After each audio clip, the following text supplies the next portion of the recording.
Friends, welcome back to our channel.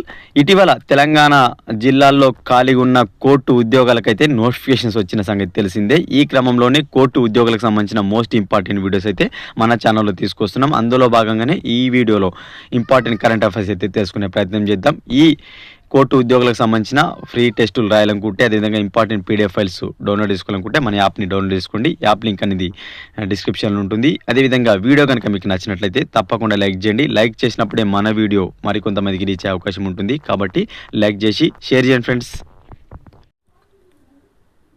ముందుగా first one చూసినట్లయితే 2024 సంవత్సరానికి సంబంధించి నోబెల్ సాహిత్య బహుమతి పొందిన హాన్ కాంగ్ అనే వ్యక్తి ఏ దేశానికి చెందిన పర్సన్ అని అడుగుతున్నారు. సో మోస్ట్ ఇంపార్టెంట్, నోబెల్ సాహిత్య బహుమతి 2024 సంవత్సరం సంబంధించి హాన్ కాంగ్ పొందడం జరిగింది. ఇతను ఏ కంట్రీకి చెందిన person? Option 1 south Korea, option 2 Japan, option 3 China, option 4 Taiwan. So 2024 Nobel సాహిత్య బహుమతి విజేత అయిన హాన్ కాంగ్ సౌత్ కొరియాకు చెందిన పర్సన్.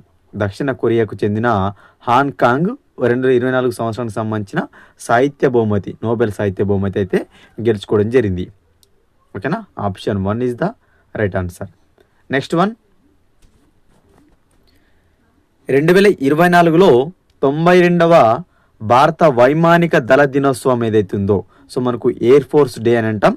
సో ఇది ఏ తేదీన జరుపుకుంటారు అని అడుగుతున్నారు. సో ప్రతి సంవత్సరం కూడా మనకు ఎయిర్ ఫోర్స్ డే అనేది ఉంటుంది, మన ఇండియన్ ఎయిర్ ఫోర్స్ డే అనేది. సో ఏ తేదీన జరుపుకుంటారు అని అడుగుతున్నారు. Option 1 October 1, option 2 October 5, option 3 October 10, option 4 October 8. So October 8న భారతదేశంలో వైమానిక దళ దినోత్సవం అయితే ప్రతి సంవత్సరం జరుపుకోవడం జరుగుతుంది. అక్టోబర్ 8ని ఏ దినోత్సవంగా జరుపుకుంటారు? భారత వైమానిక దళ దినోత్సవంగా జరుపుకుంటారు. ఇది ఎన్నోవది? 2024 ఇయర్లో జరిగినది ఎన్నోది అంటే 92వ ఎడిషన్ అనమాట. 92వ ఎయిర్ ఫోర్స్ డే అనమాట. అక్టోబర్ 8న జరిగినది 92వ ఎయిర్ ఫోర్స్ డే మన ఇండియాలో. Important, option 4 is the right answer. Next one, 2024 global hunger index ఏదైతుందో, ఆకలి సూచిలో భారతదేశం యొక్క స్థానం ఎంత? సో భారతదేశం ఎన్నో ర్యాంకులో నిలిచిందని అడుగుతున్నారు. ఆప్షన్ 1 50వ, ఆప్షన్ 2 80వ, ఆప్షన్ 3 100వ, ఆప్షన్ 4 105వ. 2024 గ్లోబల్ హంగర్ ఇండెక్స్ ప్రపంచ ఆకలి సూచిలో భారత్ 105వ స్థానంలో నిలిచింది. మొత్తంగా ఎన్ని కంట్రీస్ ఉన్నాయని అడిగినట్లయితే 127 కంట్రీస్ ఈ లిస్ట్లో ఉంటే, ఈ జాబితాలో 127 దేశాలు ఉంటే అందులో భారత్ 105వ స్థానంలో నిలిచింది 2024 సంవత్సరానికి సంబంధించి ప్రపంచ ఆకలి సూచిలో. Important, option 4 is the right answer. Next one, 5వ జాతీయ జల అవార్డులకు సంబంధించి 2023లో ఉత్తమ రాష్ట్రం విభాగంలో మొదటి బహుమతి పొందిన రాష్ట్రం ఏది? సో మనకు జాతీయ జల అవార్డులు ఏవైతే ఉంటాయో దానిలో భాగంగా 23 ఇయర్కి సంబంధించి కేంద్ర జలశక్తి మంత్రిత్వ శాఖ ఇచ్చే ఉత్తమ రాష్ట్రం అవార్డును ఏ రాష్ట్రం పొందింది అని అడుగుతున్నారు. Option 1 Uttar Pradesh, option 2 Gujarat, option 3 Puducherry, option 4 Odisha. So 2023 ఇయర్కి సంబంధించి జాతీయ జల అవార్డులలో ఉత్తమ రాష్ట్రం అవార్డును ఒడిస్సా పొందింది. ఉత్తమ రాష్ట్రం అవార్డును ఒడిస్సా పొందింది.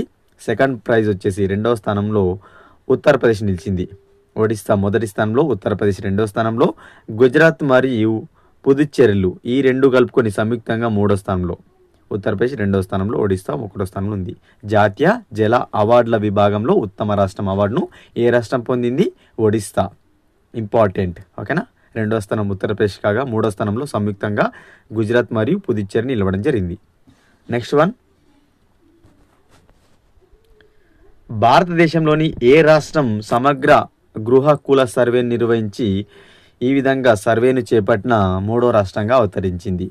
Option 1 Maharashtra, option 2 Telangana, option 3 Tamil Nadu, option 4 Karnataka.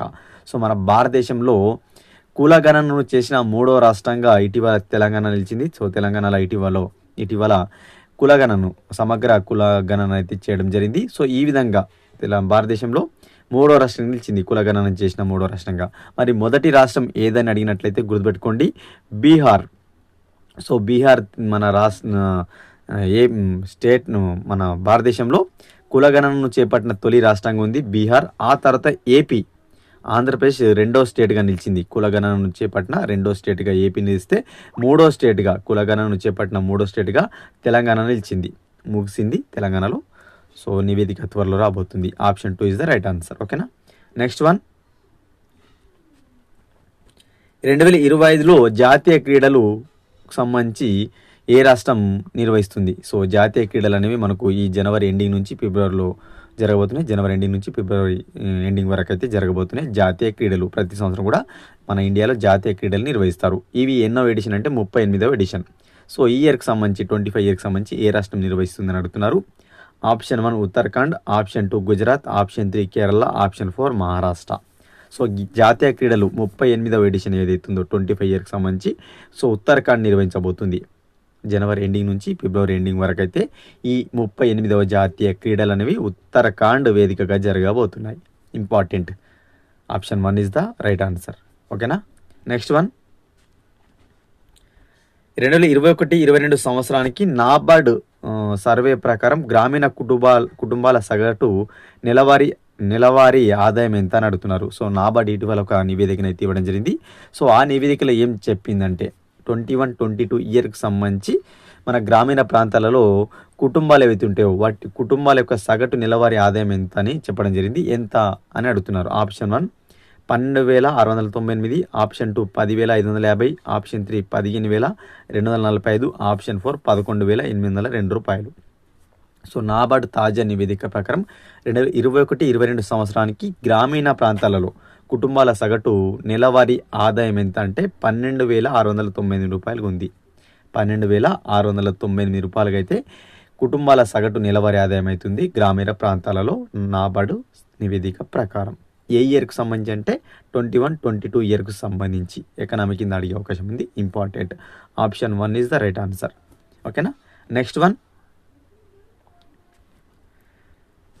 Schedule కులాలను 4 ఉపసమూహాలుగా వర్గీకరించే ప్రక్రియను ఇటీవల ఏ రాష్ట్రం ప్రారంభించింది? సో మనకు ఏవైతే ఎస్సీ వర్గీకరణ ఉందో ఆ ఎస్సీ వర్గీకరణ చేపట్టేందుకు ఏ రాష్ట్రం ఇటీవల మనకు ప్రక్రియ ప్రారంభించిందని అడుగుతున్నారు. Option 1 Punjab, option 2 Haryana, option 3 Telangana, option 4 Madhya Pradesh. So SC వర్గీకరణను చేపట్టి ప్రక్రియను ప్రారంభించిన రాష్ట్రం ఏదంటే తెలంగాణ. సో మన తెలంగాణలో ఆల్రెడీ కమిటీ వేయడం జరిగింది. కమిటీ దాదాపుగా 60 రోజులు దాటిపోయింది. కమిటీ తమ యొక్క పనులను అయితే చేస్తుంది. సో త్వరలోనే నివేదిక అయితే ప్రభుత్వానికి ఇవ్వబోతుంది. సో తెలంగాణలో ఎస్సీ వర్గీకరణకు సంబంధించిన కమిటీ అయితే నియమించడం జరిగింది. నివేదిక త్వరలో రాబోతుంది. ABCD సమూహాలకు అయితే మనకు వర్గీకరించబోతున్నారు ఎస్సీ కులాలను. Telangana is the right answer. Option 3 is the right answer. Next one, doctor APJ Abdul Kalam గౌరవార్థం ప్రపంచ విద్యార్థుల దినోత్సవాన్ని ఏ తేదీన నిర్వహిస్తారు? Option 1 October 12, option 2 October 14, option 3 October 16, option 4 October 15. So APJ Abdul Kalam గారు ఎవరైతే ఉన్నారో సో మన రాష్ట్రపతి, మాజీ రాష్ట్రపతి. సో అతని గౌరవార్థం ప్రపంచ విద్యార్థుల దినోత్సవం అనేది అక్టోబర్ 15 నిర్వహిస్తారు ప్రతి సంవత్సరం కూడా. సో ఎందుకోసం నిర్వహిస్తారు అక్టోబర్ 15 అంటే అక్టోబర్ 15 అబ్దుల్ కలాం గారి జయంతి అనమాట. అక్టోబర్ 15 అబ్దుల్ కలాం గారి జయంతి సందర్భంగా ప్రపంచ విద్యార్థుల దినోత్సవంగా అయితే నిర్వహించడం జరుగుతుంది ప్రతి సంవత్సరం కూడా. Option 4 is the right answer. Important. ఓకేనా.